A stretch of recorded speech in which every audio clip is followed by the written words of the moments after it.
Capítulo 29. La satisfacción de Collins por esta invitación era completa.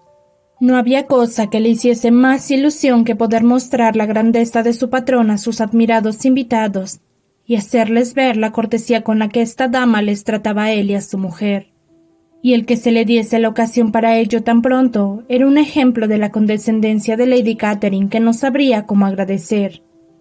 «Confieso», dijo, «que no me habría sorprendido que su señoría nos invitase el domingo a tomar el té y a pasar la tarde en Rosings. Más bien me lo esperaba, porque conozco su afabilidad.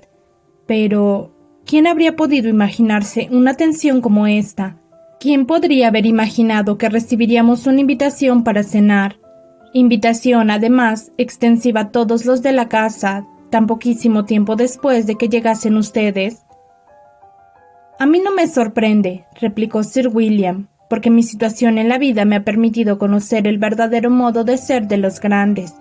En la corte esos ejemplos de educación tan elegantes son muy normales». En otro día y en la mañana siguiente casi no se habló de otra cosa que de la visita a Rosings.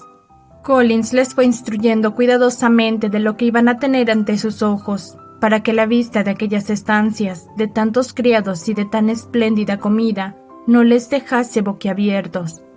Cuando las señoras fueron a vestirse, le dijo a Elizabeth: «No se preocupe por su atavío, querida prima. Lady Catherine está lejos de exigir de nosotros la elegancia en el vestir que a ella y a su hija corresponde. Solo quería advertirle que se ponga el mejor traje que tenga. No hay ocasión para más. Lady Catherine no pensará mal de usted por el hecho de que vaya vestida con sencillez. Le gusta que se le reserve la distinción debida a su rango». Mientras se vestían, Collins fue 2 o 3 veces a llamar a las distintas puertas para recomendarles que se dieran prisa, pues a Lady Catherine le incomodaba mucho tener que esperar para comer. Tan formidables informes sobre su señoría y su manera de vivir habían intimidado a María Lucas, poco acostumbrada a la vida social, que aguardaba su entrada en Rosings con la misma aprensión que su padre había experimentado al ser presentado en St. James. Como hacía buen tiempo, el paseo de media milla a través de la finca de Rosings fue muy agradable.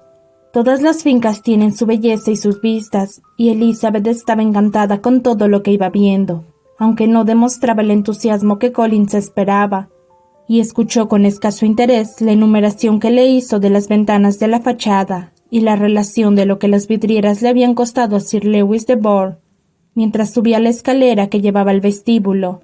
La excitación de María iba en aumento y ni el mismo Sir William las tenía todas consigo. En cambio, a Elizabeth no le fallaba su valor. No había oído decir nada de Lady Catherine que le hiciese creer que poseía ningún talento extraordinario ni virtudes milagrosas. Y sabía que la mera majestuosidad del dinero y de la alcurnia no le haría perder la calma. Desde el vestíbulo de entrada, cuyas armoniosas proporciones y delicado ornato hizo notar Collins con entusiasmo, los criados les condujeron a través de una antecámara a la estancia donde se encontraban Lady Catherine, su hija y la señora Jenkinson. Su señoría se levantó con gran amabilidad para recibirlos, y como la señora Collins había acordado con su marido que sería ella la que haría las presentaciones, éstas tuvieron lugar con normalidad, sin las excusas ni las manifestaciones de gratitud que él habría juzgado necesarias. A pesar de haber estado en St. James, Sir William se quedó tan apabullado ante la grandeza que le rodeaba, que apenas sí tuvo ánimos para hacer una profunda reverencia, y se sentó sin decir una palabra. Su hija, asustada y como fuera de sí, se sentó también en el borde de una silla, sin saber para dónde mirar. Elizabeth estaba como siempre, y pudo observar con calma las 3 damas que tenía delante. Lady Catherine era una mujer muy alta y corpulenta, de rasgos sumamente pronunciados que debieron de haber sido hermosos en su juventud. Tenía aires de suficiencia y su manera de recibirles no era la más apropiada para hacer olvidar a sus invitados su inferior rango. Cuando estaba callada no tenía nada de terrible, pero cuando hablaba lo hacía en un tono tan autoritario que su importancia resultaba avasalladora. Elizabeth se acordó de Wickham y sus observaciones durante la velada le hicieron comprobar que Lady Catherine era exactamente tal como él había descrito.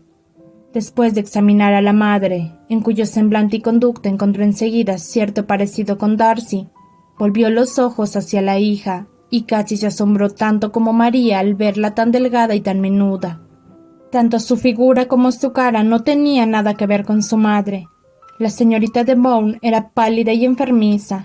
Sus facciones, aunque no feas, eran insignificantes. Hablaba poco y solo cuchicheaba con la señora Jenkinson, en cuyo aspecto no había nada notable, y que no hizo más que escuchar lo que la niña le decía y colocar un cancel en la dirección conveniente para protegerle los ojos del sol. Después de estar sentados unos minutos, los llevaron a una de las ventanas para que admirasen el panorama. El señor Collins los acompañó para indicarles bien su belleza, y Lady Catherine les informó amablemente de que en verano la vista era mucho mejor. La cena fue excelente y salieron a relucir en ella todos los criados y la vajilla de plata que Collins les había prometido, y tal como les había pronosticado, tomó asiento en la cabecera de la mesa por deseos de su señoría, con lo cual parecía que para él la vida ya no tenía nada más importante que ofrecerle. Trinchaba, comía y lo alababa todo con deleite y alacridad. Cada plato era ponderado primero por él y luego por Sir William, que se hallaba ya lo suficientemente recobrado como para hacerse eco de todo lo que decía su yerno, de tal modo que Elizabeth no comprendía cómo Lady Catherine podía soportarlos. Pero Lady Catherine parecía complacida con tan excesiva admiración y sonreía afable, especialmente cuando algún plato resultaba una novedad para ellos. Los demás casi no decían nada. Elizabeth estaba dispuesta a hablar en cuanto le dieran oportunidad, pero estaba sentada entre Charlotte y la señorita de Bourne, y la primera se dedicaba a escuchar a Lady Catherine mientras que la segunda no abrió la boca en toda la comida.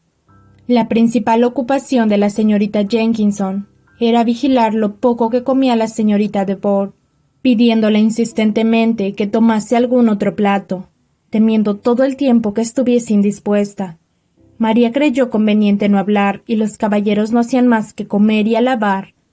Cuando las señoras volvieron al salón, no tuvieron otra cosa que hacer que oír a Lady Catherine, cosa que hizo sin interrupción hasta que sirvieron el café, exponiendo su opinión sobre toda clase de asuntos de un modo tan decidido que demostraba que no estaba acostumbrada a que le llevasen la contraria. Interrogó a Charlotte municiosamente y con toda familiaridad sobre sus quehaceres domésticos, dándole multitud de consejos. Le dijo que todo debía de estar muy bien organizado en una familia tan reducida como la suya, y le instruyó hasta en el cuidado de las vacas y las gallinas. Elizabeth vio que no había nada que estuviese bajo la atención de esta gran dama que no le ofreciera la ocasión de dictar órdenes a los demás. En los intervalos de su discurso a la señora Collins, dirigió varias preguntas a María y Elizabeth, pero especialmente a la última, de cuya familia no sabía nada y que, según le dijo la señora Collins, le parecía una muchacha muy gentil y bonita.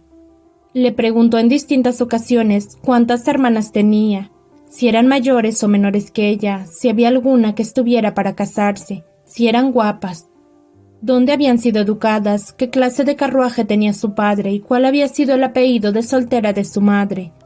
Elizabeth notó la impertinencia de sus preguntas, pero contestó a todas ellas con mesura. Lady Catherine observó después: «Tengo entendido que la propiedad de su padre debe heredarle el señor Collins. Lo celebro por usted», dijo volviéndose hacia Charlotte, «pero no veo motivo para alegar las posesiones fuera de la línea femenina.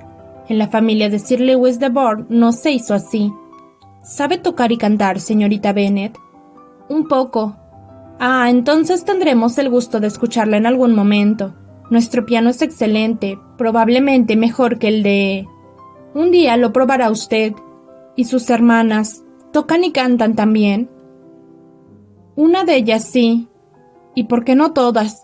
Todas debieron aprender. Las señoritas de Webb tocan todas, y sus padres no son tan ricos como los suyos». «¿Dibuja usted?» «No, nada». «¿Cómo? ¿Ninguna de ustedes? ¿Ninguna?» «Es muy raro. Supongo que no habrán tenido oportunidad. Su madre debió haberlas llevado a la ciudad todas las primaveras para poder tener buenos maestros. Mi madre no se habría opuesto, pero mi padre odia Londres. ¿Y su institutriz sigue aún con ustedes?» «Nunca hemos tenido institutriz». «¿Que no han tenido nunca institutriz? ¿Cómo es posible? 5 hijas educadas en casa sin institutriz. Nunca vi nada igual». Su madre debe haber sido una verdadera esclava de su educación. Elizabeth casi no pudo reprimir una sonrisa al asegurarle que no había sido así. Entonces, ¿quién las educó? ¿Quién las cuidó? Sin institutriz deben de haber estado desatendidas. En comparación con algunas familias, no digo que no, pero a las que queríamos aprender, nunca nos faltaron los medios. Siempre fuimos impulsadas a la lectura y teníamos todos los maestros que fueran necesarios. Verdad es que las que preferían estar de ociosas podían estarlo. Sí, no lo dudo. Y eso es lo que una institutriz puede evitar. Y si yo hubiese conocido a su madre, habría insistido con todas mis fuerzas para que tomase una. Siempre sostengo que en materia de educación no se consigue nada sin una institución sólida y ordenada, y solo una institutriz la puede dar. Hay que ver la cantidad de familias a quienes he orientado en este sentido. Me encanta ver a las chicas bien situadas. 4 sobrinas de la señora Jenkinson se colocaron muy bien gracias a mí. Y el otro día mismo recomendé a otra joven de quien me hablaron por casualidad, y la familia está contentísima con ella.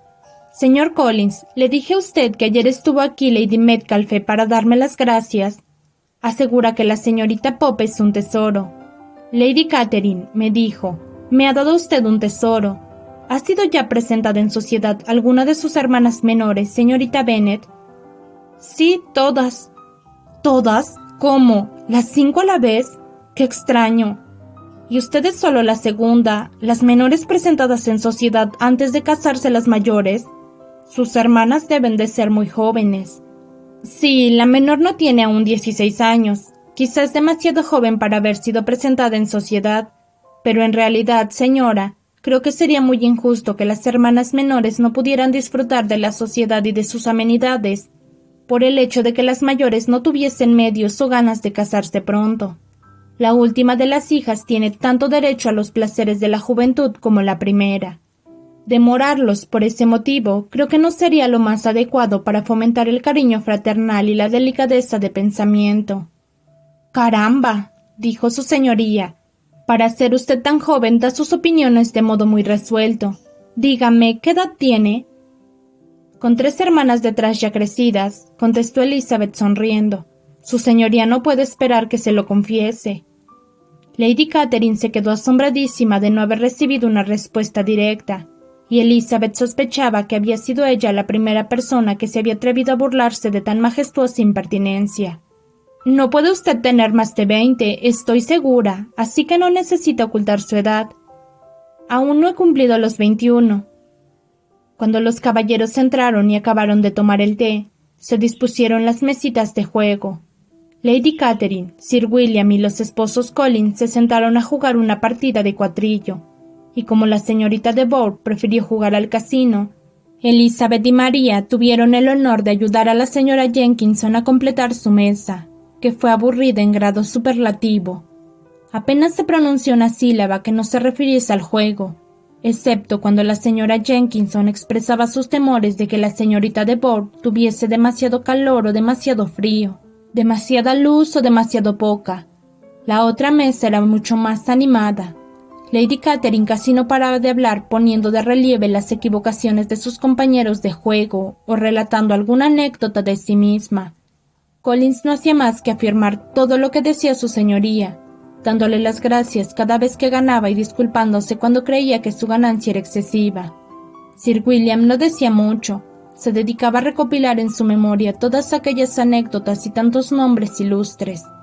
Cuando Lady Catherine y su hija se cansaron de jugar, se recogieron las mesas y le ofrecieron el coche a la señora Collins, que lo aceptó muy agradecida, e inmediatamente dieron órdenes para traerlo.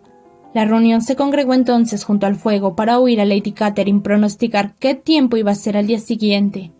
En estas les avisaron de que el coche estaba en la puerta, y con muchas reverencias por parte de Sir William y muchos discursos de agradecimiento por parte de Collins, se despidieron. En cuanto dejaron atrás el zaguán, Collins invitó a Elizabeth a que expresara su opinión sobre lo que había visto en Rosings, a lo que accedió solo por Charlotte, exagerándolo más de lo que sentía. Pero por más que se esforzó su elogio, no satisfizo a Collins, que no tardó en verse obligado a encargarse él mismo de alabar a su señoría.